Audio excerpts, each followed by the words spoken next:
Good morning, class 8th. Welcome back to your geography class. I am your Sanjita Miss. I hope all of you are taking good care of your health and also studying very well. So students, this is your third lecture video of geography, chapter 6, human resources. So students, as you all know, in our previous lecture video, we discussed our topic distribution of population. So बच्चों, जैसे कि आप सभी को पता है कि previous lecture video में हमने ये पढ़ा कि जो पॉपुलेशन है वो किस तरह से ऑल ओवर द वर्ल्ड जो है डिस्ट्रीब्यूटेड है. ऑल्सो हमने ये भी पढ़ा कि जो डिस्ट्रीब्यूशन ऑफ पॉपुलेशन है ऑल ओवर द वर्ल्ड वो बहुत ही ज्यादा uneven है. So students, I hope the content in the previous video is clear to all of you. So students, in today's lecture video, we are going to discuss the next two topics, that is density of population and factors affecting distribution of population. So बच्चों, आज के lecture video में हम जो हमारे next to topics हैं यानी कि डेंसिटी ऑफ पॉपुलेशन और factors affecting distribution of population, इनके बारे में डिटेल में डिस्कस करेंगे. So students, firstly we will discuss about density of population.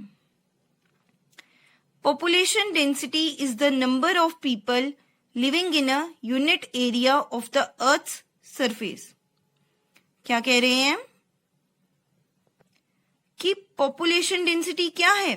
Number of people living in a unit area of the earth's surface. यानी कि कहने का ये मतलब है कितने लोग अर्थ की सरफेस के यूनिट एरिया में रह रहे हैं, उसको कहते हैं population density. It is normally expressed as per square kilometre. इसे कैसे एक्सप्रेस किया जाता है? Per square kilometre. The average density of population in the whole world is 51 persons per square kilometre. क्या कह रहे हैं कि जो एवरेज डेंसिटी है पॉपुलेशन की पूरे वर्ल्ड में, पूरी दुनिया में, वो कितनी है? 51 persons per square kilometre. South Central Asia has the highest density of population, followed by East and Southeast Asia. क्या कह रहे हैं कि जो साउथ सेंट्रल एशिया है वहां पर हाईएस्ट डेंसिटी ऑफ पॉपुलेशन है, उससे कम ईस्ट और साउथ ईस्ट एशिया में. नाउ स्टूडेंट्स, आपकी बुक में यहां पर एक फैक्ट दिया गया है. Average density of population in India is 382 persons per square kilometer. क्या कह रहे हैं कि जो एवरेज डेंसिटी है पॉपुलेशन की इंडिया में वो कितनी है? 382 persons per square kilometer. Now students, आपकी बुक में यहां पर एक कन्वर्सेशन जो है वो शेयर की गई है. तो यहाँ पर एक बॉय दिखाया गया है और एक गर्ल दिखाई गई है जिनके बीच में जो है कन्वर्सेशन हो रही है. सो बॉय जो है वो गर्ल से पूछ रहा है, when all the 30 students are present our classroom seems very crowded, but when the same class is seated in the school assembly hall it seems so open and empty. Why? तो जो boy है, लड़का है, वो girl से पूछ रहा है कि जब हमारी क्लास में जो 30 स्टूडेंट्स हैं, जो पूरे के पूरे 30 स्टूडेंट्स हैं, जब वो प्रेजेंट रहते हैं तो हमारी क्लासरूम जो है वो बहुत ही ज्यादा क्राउडेड जो है वो लगती है. बट वही क्लास जो है जब वो स्कूल असेंबली हॉल में बैठती है तो जो स्कूल असेंबली हॉल है वो इतना खुला खुला और एम्प्टी जो है वो क्यों लगता है, खाली क्यों लगता है? तो गर्ल उसको रिप्लाई करती है, because the size or area of the hall is much larger than that of the classroom However, when all the students of the school come into the hall too starts looking crowded. So girl उसे क्या कहती है कि ऐसा क्यों लगता है, क्योंकि जो साइज या फिर जो एरिया है हॉल का वो बहुत ही बड़ा है क्लासरूम से। हालांकि जब सभी स्टूडेंट्स जो हैं स्कूल के वो हॉल में आएंगे, हॉल में बैठेंगे, तो हॉल भी जो है वो क्राउडेड लगना शुरू हो जाएगा। Now students, the second topic we are going to discuss is factors affecting distribution of population. So बच्चों, इस टॉपिक में हम ये पढ़ेंगे कि कौन से ऐसे फैक्टर्स हैं जो पॉपुलेशन की डिस्ट्रीब्यूशन को अफेक्ट करते हैं। सो स्टूडेंट्स, बेसिकली 4 फैक्टर्स जो हैं वो अफेक्ट करते हैं डिस्ट्रीब्यूशन ऑफ पॉपुलेशन को। वो 4 फैक्टर्स कौन कौन से हैं? Geographical factors, social factors, cultural factors and economic factors. So students, we will discuss these factors in detail one by one. So students, firstly we will discuss about geographical factors. So students, geographical factors में सबसे पहले क्या आता है? Topography, यानी कि वहां का लैंड जो है किस टाइप का है। People always prefer to live on plains rather than mountains and plateaus because these areas are suitable for farming, manufacturing and service activities. क्या कह रहे हैं कि जो लोग हैं वो ज्यादातर प्रेफर करते हैं, ज्यादातर पसंद करते हैं प्लेन्स में रहना, मैदानों में रहना, माउंटेन्स और प्लेट्यूज की बजाय। क्यों? क्योंकि जो प्लेन्स हैं वो एरियाज जो हैं वो सूटेबल हैं फार्मिंग के लिए, खेती बाड़ी के लिए, मैन्युफैक्चरिंग के लिए और सर्विस एक्टिविटीज के लिए। अब जो प्लेन एरियाज हैं वहां पर फार्मिंग जो है वो इजीली की जा सकती है, इंडस्ट्री सेटअप कर सकते हैं, ठीक है, और भी इकोनॉमिक एक्टिविटीज जो है वो कैरी आउट की जा सकती हैं। सो इसीलिए जो लोग हैं वो प्रेफर करते हैं ज्यादातर प्लेन्स में रहना as compared to mountains and plateaus. The Ganga plains are the most densely populated areas of the world, while mountains like Andes, Alps and Himalayas are sparsely populated. अब यहां पर आपको एग्जाम्पल दी जा रही है कि जो गंगा प्लेन्स हैं वो मोस्ट डेंसली पॉपुलेटेड एरियाज हैं वर्ल्ड के, यानी कि इन जगहों पर जो गंगा प्लेन्स हैं वहां पर ज्यादा पॉपुलेशन जो है वो पाई जाती है, जबकि जो माउंटेन्स हैं जैसे कि एंडीज, एल्प्स और हिमालयाज वहां पर जो है कम पॉपुलेशन है, वहां पर कम लोग जो है वो रहते हैं। Now students, the next factor is climate. People usually avoid extreme climates that are very hot or very cold, like Sahara Desert, polar regions of Russia, Canada and Antarctica. क्या कह रहे हैं कि जो लोग हैं वो ज्यादातर अवॉइड करते हैं एक्सट्रीम क्लाइमेट्स, जिसे जो कि बहुत ज्यादा गर्म होते हैं या फिर बहुत ही ज्यादा ठंडे होते हैं, जैसे कि Sahara desert, polar regions of Russia, Canada and Antarctica. लोग जो है वो उन जगहों पे रहना प्रेफर नहीं करते जहां का क्लाइमेट जो है बहुत ही ज्यादा जो है गर्म हो या फिर बहुत ही ज्यादा ठंडा हो।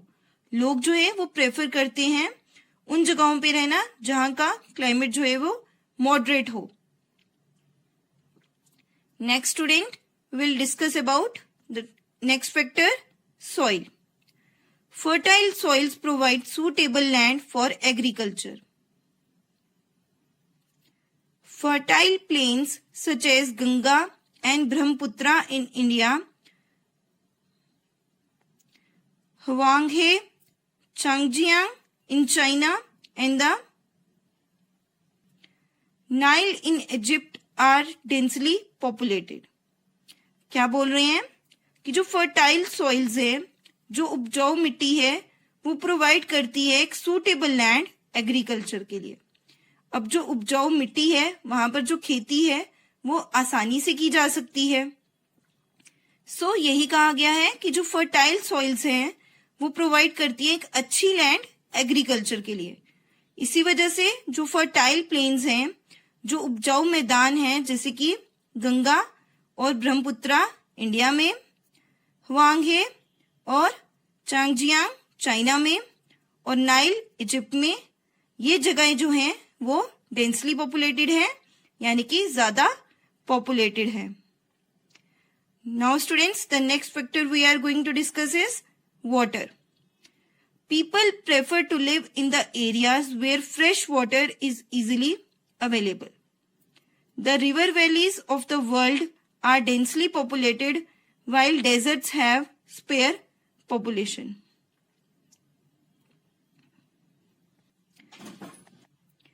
अब बच्चों, जिस जगह पे या जिन जगहों पर पानी की जो है सप्लाई जो है वो इजीली अवेलेबल होगी, तो लोग जो हैं वहीं पर रहना ज्यादा प्रेफर करेंगे। सो यही कहा गया है कि जो लोग हैं वो प्रेफर करते हैं उन एरियाज में रहना जहां पर जो फ्रेश वाटर है उसकी सप्लाई जो है वो इजीली अवेलेबल हो। यानी कि लोग जो हैं वो उन एरियाज में, उन जगहों पे रहना ज्यादा प्रेफर करते हैं जहां पे फ्रेश वाटर जो है वो इजीली मिल जाए। The river valleys of the world are densely populated while deserts have spare population. इसी वजह से जो रिवर वैलीज हैं वर्ल्ड की वो डेंसली पॉपुलेटेड हैं, यानी कि वहां पे ज्यादा पॉपुलेशन पाई जाती है, जबकि जो डेजर्ट्स है वहां पे स्पेयर पॉपुलेशन है, यानी कि वहां पर बहुत ही कम पॉपुलेशन जो है वो पाई जाती है। क्योंकि डेजर्ट्स में पानी जो है वो बहुत ही कम होता है या फिर ना के बराबर होता है, तो वहां की पॉपुलेशन जो है वो बहुत कम होती है, जबकि जो रिवर वैलीज है वर्ल्ड की वो बहुत ही ज्यादा डेंसली पॉपुलेटेड हैं। Now students, the next factor we are going to discuss is minerals. Areas with mineral deposits are more populated. Diamond mines of South Africa and discovery of oil in the Middle East led to settling of people in these areas. अब क्या कह रहे हैं कि वो areas जहां पे mineral deposits है, यानी कि मिनरल्स के जो भंडार हैं, वो एरियाज क्या होते हैं, ज्यादा पॉपुलेटेड होते हैं, यानी कि वहां पे ज्यादा पॉपुलेशन जो है वो पाई जाती है।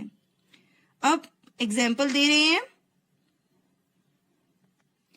कि जो डायमंड माइंस हैं साउथ अफ्रीका की, वो जो ऑयल की डिस्कवरी हुई मिडल ईस्ट में, उससे क्या हुआ, कई लोग जो हैं वो इन एरियाज पे जाकर सेटल हो गए और उन लोगों ने फिर बहुत सारा पैसा जो है वो कमाया। सो यही बताया गया है कि वो एरियाज जहां पे मिनरल डिपॉजिट्स जो है वो पाए जाते हैं, वो एरियाज जो है वो ज्यादा पॉपुलेटेड होते हैं। सो स्टूडेंट्स, ये सभी फैक्टर्स तो हमने पढ़े ज्योग्राफिकल फैक्टर्स के under. Now students, now we will discuss about social, cultural and economic factors. So students, firstly we will discuss about social factors. Areas of better housing, education and health facilities are more densely populated. Example, Pune. क्या कह रहे हैं कि वो areas जहां पे better housing, education और health facilities जो है वो अवेलेबल है, वो एरियाज क्या होते हैं, ज्यादा डेंसली पॉपुलेटेड होते हैं, जैसे कि पुणे। कहने का ये मतलब है कि वो एरियाज, वो इलाके जहां पर अच्छी रहने की सुविधाएं हो, अच्छी एडुकेशन फैसिलिटीज हो, अच्छी हेल्थ फैसिलिटीज हो, तो लोग जो है वो वहां पर ही रहना जो है वो ज्यादा प्रेफर करेंगे और इसी वजह से वो एरियाज जो है वो ज्यादा डेंसली पॉपुलेटेड जो है वो होते हैं। जैसे कि पुणे, मुंबई, दिल्ली, ये सब एरियाज जो हैं क्या हैं, डेंसली पॉपुलेटेड है। यहाँ की पॉपुलेशन जो है वो बहुत ज्यादा है। यही बताया गया है कि वो एरियाज जहाँ पे बेटर हाउसिंग, एजुकेशन और हेल्थ फैसिलिटीज जो है मिले, वो एरियाज जो है वो डेंसली पॉपुलेटेड होते हैं। Now students, we will discuss about cultural factors. Places with religion or cultural significance attract people. Varanasi, Jerusalem and Vatican City are some examples. क्या बोल रहे हैं कि वो जगहें जिनकी क्या है, रिलीजियस या फिर कल्चरल सिग्निफिकेंस है, वहां पर भी लोग जो है वो ज्यादा रहना प्रेफर करते हैं। यही कहा गया है कि जो प्लेसेस रिलीजियस या फिर कल्चरल सिग्निफिकेंस की हैं, वो भी लोगों को अपनी तरफ अट्रैक्ट करती हैं, वहां पर भी लोग जो है ज्यादा रहना प्रेफर करते हैं, जैसे कि वाराणसी, जेरूसलम और वेटिकन सिटी, आगे इसकी examples. Now students, we will discuss about economic factors. Industrial areas provide employment opportunities. Large number of people are attracted to these areas. Osaka in Japan and Mumbai in India are two densely populated areas. अब क्या कह रहे हैं कि जो industrial areas हैं वो provide करते हैं एम्प्लॉयमेंट अपॉर्चुनिटीज। अब ये सिंपल सी बात है कि जहां पर इंडस्ट्री ज्यादा होंगी वहां पे लोगों को जॉब अपॉर्चुनिटीज भी ज्यादा मिलेंगी, ठीक है, वहां पर लोगों को ज्यादा एम्प्लॉयमेंट अपॉर्चुनिटीज मिलेंगी। इसीलिए लोग जो है वो वहां पर रहना ज्यादा प्रेफर करेंगे। यही बताया गया है कि जो इंडस्ट्रियल एरियाज हैं वो प्रोवाइड करते हैं एम्प्लॉयमेंट अपॉर्चुनिटीज, इसीलिए जो लोग हैं वो इन एरियाज की तरफ ज्यादा अट्रैक्ट होते हैं, इन एरियाज में रहना जो है वो ज्यादा प्रेफर करते हैं। एग्जाम्पल के लिए ले लीजिए, जैसे कि ओसाका इन जापान और मुंबई इन इंडिया, ये दो जो है डेंसली पॉपुलेटेड एरियाज हैं। यहाँ पर जो लोग हैं उन्हें अच्छी एम्प्लॉयमेंट अपॉर्चुनिटीज मिलती हैं, इसीलिए ये जो है डेंसली पॉपुलेटेड एरियाज हैं। स्टूडेंट्स, आज के लेक्चर वीडियो में हमने जो हमारा ज्योग्राफी का चैप्टर 6 है ह्यूमन रिसोर्सेज, उसके जो नेक्स्ट 2 टॉपिक्स हैं density of population and factors affecting distribution of population, उसके बारे में डिटेल में डिस्कस करा। स्टूडेंट्स, आई होप आज के लेक्चर वीडियो में आपको जो भी पढ़ाया गया है वो आपको अच्छे से समझ आ गया हो। फिर भी अगर किसी भी बच्चे को कुछ डाउट हो, कुछ समझ नहीं आया हो, तो बच्चों जब आपकी चैट ओपन करी जाएगी तब आप अपने डाउट्स वहां पर पूछ सकते हैं। Thank you students. Have a nice day.